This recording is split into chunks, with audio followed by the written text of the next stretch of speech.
Unspoken Issues. Hey everybody, Jesse here. Welcome to the starter episode of one of the biggest Unspoken Issues events that has ever taken place on the Source Material Comics feed.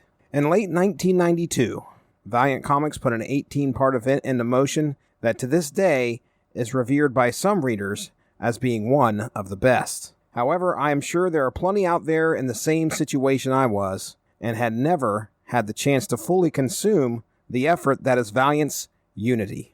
Fear not, dear listener, we have done it for you. Pouring near 6 hours into 3 podcasts, Dean, Darry, and I put together our thoughts on what went down issue by issue. So let us get started with the basics. My hope is to shine a little light on some of the main characters that you are going to hear us discuss over the next 3 days. This will be a small foundation to get you ready for one of the biggest events that happened in comic books in the early 90s.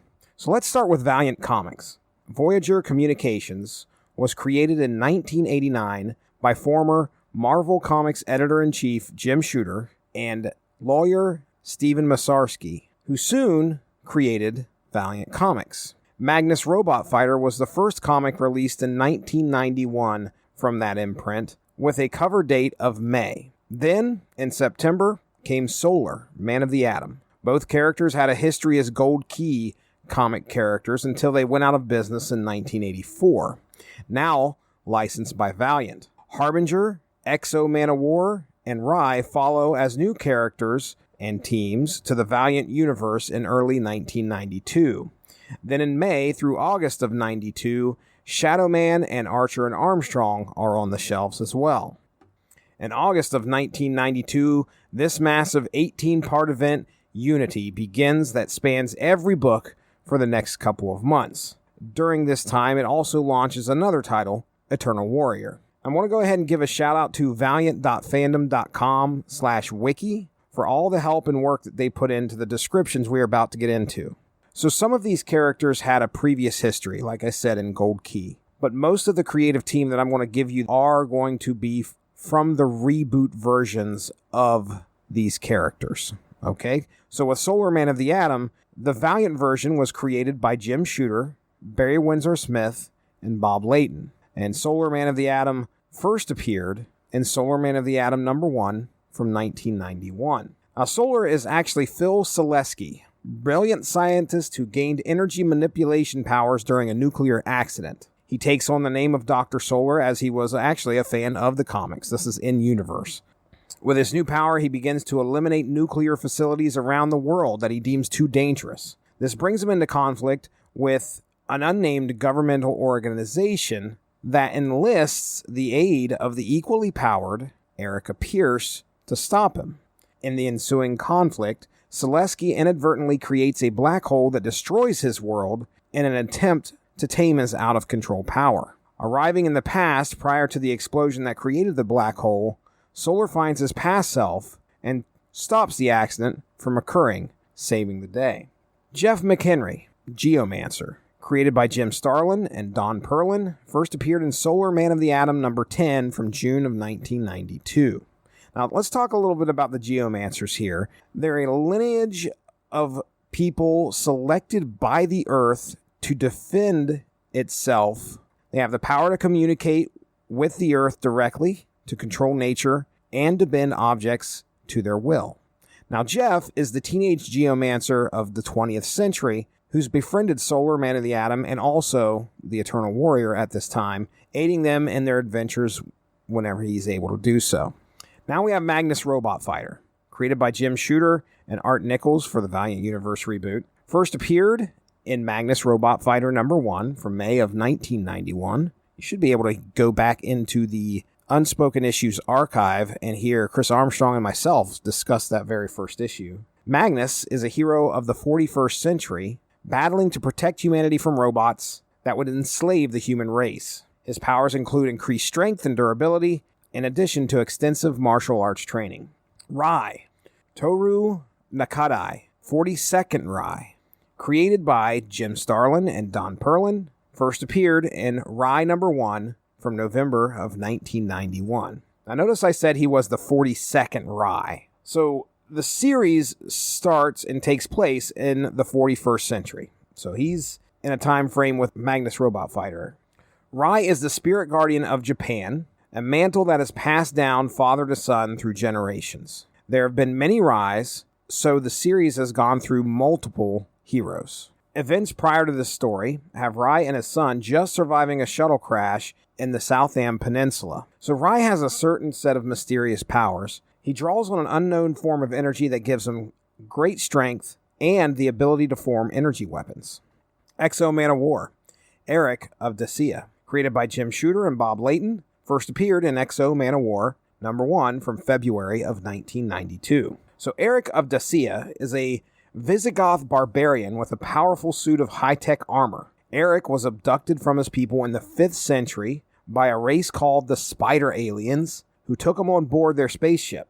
Eventually, he was able to escape after stealing a suit of Exo Man of War class armor, one of the most powerful weapons ever designed. Eric returned to Earth, but thanks to complications of space travel, found that several centuries had passed and everyone he knew was dead. Now, this armor that he wears gives him a certain set of powers. So think Iron Man, you got a man inside of a suit. The suit gives him flight, superhuman strength, superhuman durability, and energy projection. Now let's talk about Harbinger. This is a team of characters that was created by Jim Shooter and David Latham. Their first appearance was Harbinger #1 from January of 1992. Harbingers, also known as Psiots, are a race of evolved superhumans with psionic powers in the Valiant universe. The world's most powerful Harbinger is Toyo Harada. He's nowhere in this story. A Japanese businessman who runs the mysterious Harbinger Foundation. The Foundation recruits and trains Harbingers as part of Harada's private army. There are some who believe Harada is an evil megalomaniac, including teenager Peter Stanchek, the only Harbinger whose power rivals that of Harada. Stanchek is also known by the codename Sting. Sting leads a group of young Harbingers called the Renegades against Harada. This group includes Charlene Dupre, a pyrokinetic codenamed Flamingo, Faith Herbert, an overweight flying nerd codenamed Zephyr, John Torkelson, a super strong behemoth named Torque, who was actually killed shortly before this event, and the regular human Chris Hathaway. They live their lives on the run while being constantly pursued by Harada's organization. Shadow Man, Jack Boniface, created by Jim Shooter, Steve Englehart, David Latham, and Bob Layton, first appeared in Exo Man of War #4 from May of 1992. Jack is the Shadow Man, a superhero who protects the city of New Orleans. His powers are supernatural, and he belongs to a long legacy of Shadow Men. The powers of a Shadow Man are magic-based. You have superhuman strength, endurance, agility, reflexes, and healing, night vision, gliding, and fear suppression. Eternal Warrior, Gilad Anipada, created by Jim Starlin and Don Perlin, first appeared in Solar Man of the Atom #10 from June of 1992. Gilad is an immortal hero sworn to protect the Geomancer of every generation. His extended life has allowed him to become an expert in almost every form of combat. It has been shown, and it's shown in this event, that the Eternal Warrior will still be active in the 41st century with the heroes of that era. Archer and Armstrong, created by Jim Shooter, Bob Layton, and Barry Windsor Smith, first appeared Archer and Armstrong #0 in July of 1992. Archer, or Obadiah Obi Archer, he's a young martial arts prodigy with perfect aim. His parents raised him in a hyper-religious setting, but he rebelled against them after learning they were evil. He would go on to meet and partner up with Armstrong, a legendary immortal figure. Archer is generally very humble and pious, in contrast to Armstrong, who is very boisterous and a heavy drinker. Armstrong, Aram Anipada. Aram is one of 3 immortal brothers, including his brother Gilad, the Eternal Warrior. He attempts to break the uptight and naive Archer out of his shell while teaching him the ways of the world. Armstrong does have some powers. He's immortal, as already mentioned that. Got superhuman strength, endurance, and durability, and he also has a regenerative healing process.